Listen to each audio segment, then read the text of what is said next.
जय हिंद साथियों। स्वागत है आप सभी का अपने YouTube channel steno with Wasim में। चलिए दोस्तों, डिक्टेशन स्टार्ट करते हैं। 5 सेकंड बाद स्पीड 80 शब्द प्रति मिनट। Ready, start. महोदय, किसी भी देश के आर्थिक एवं व्यापारिक विकास में बैंकों की महत्वपूर्ण भूमिका होती है। बैंकों का मुख्य कार्य जनता से धन जमा करना है तथा इस धन को राष्ट्र के उत्पादक एवं सामाजिक रूप से लाभदायक कार्यों हेतु ऋण के रूप में देकर उत्पादकता में वृद्धि करना है। परंतु राष्ट्रीयकरण से पूर्व बैंक केवल कुछ चुने हुए विशिष्ट क्षेत्रों में बड़े उद्योगपतियों एवं बड़े व्यापारियों को ही ऋण सुविधाएं प्रदान करते थे, जिसके कारण केवल कुछ ही हाथों में ही आर्थिक शक्ति का केंद्रीकरण हो रहा था। पैराचेंज। वाणिज्यिक बैंक परंपरागत रूप से शहरी क्षेत्रों में ही स्थित होते थे एवं इनका मुख्य ध्येय लाभ अर्जित करना होता था। क्योंकि ग्रामीण क्षेत्रों की शाखाओं से गुरु के वर्षों में लाभ नहीं मिल पाता था, अतः निजी क्षेत्रों के बैंकों ने ग्रामीण इलाकों में शाखाएं स्थापित करने में कोई विशेष रुचि नहीं दिखाई। हमारे देश का कृषि क्षेत्र, जिस पर हमारी संपूर्ण अर्थव्यवस्था आधारित है एवं देश की 70% जनता को जीविकोपार्जन हेतु निर्भर है, उसमें भी मार्च 1968 में कुल अग्रिमों का जो इन बैंकों द्वारा दिया जाता था 22% ऋण दिया गया।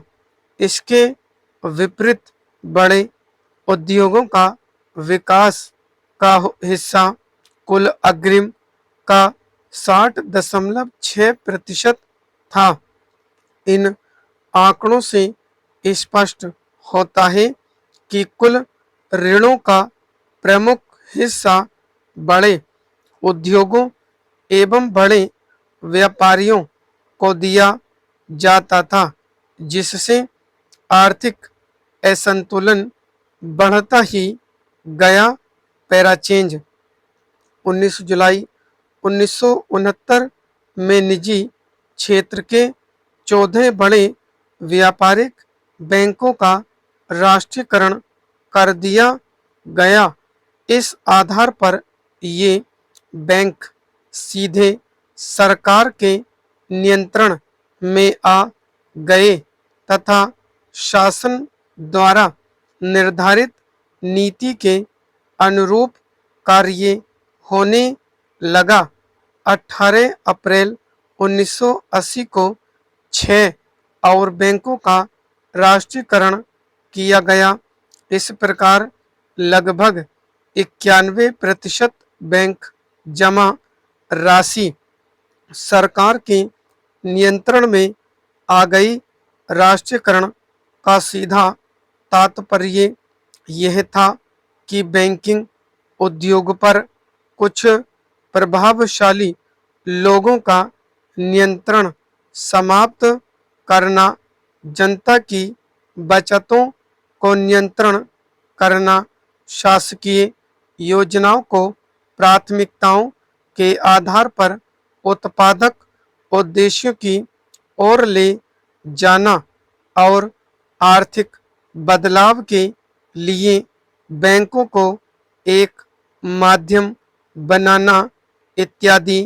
पैराचेंज इन उद्देश्यों की प्राप्ति के लिए राष्ट्रीयकरण के फलस्वरूप बैंकों के दृष्टिकोण एवं कार्यपद्धति में व्यापक परिवर्तन हुआ है। इन परिवर्तनों के कारण वर्ग बैंकिंग का स्थान सामुदायिक बैंकिंग ने लिया, जिससे समाज के कमजोर से कमजोर व्यक्ति को आसानी से ऋण एवं अन्य बैंकिंग सुविधाएं सुलभ हो रही हैं। बैंक अब उपेक्षित क्षेत्रों को सरकार के निर्देशानुसार प्राथमिकता के आधार पर ऋण देने हेतु प्रतिबद्ध है। ये क्षेत्र हैं कृषि, लघु उद्योग, परिवहन, खुदरा व्यापार, लघु व्यवसाय, शिक्षा, उपयोग ऋण, कमजोर वर्गों को गृह निर्माण हेतु ऋण तथा निर्यात ऋण। स्टॉप। दोस्तों, डिक्टेशन पसंद आई तो लाइक, शेयर और सब्सक्राइब करें ताकि सभी तक नोटिफिकेशन पहुंच सके। धन्यवाद दोस्तों। इसकी आउटलाइन आप मेरे telegram group steno with Wasim search करके वहां से प्राप्त कर सकते हैं।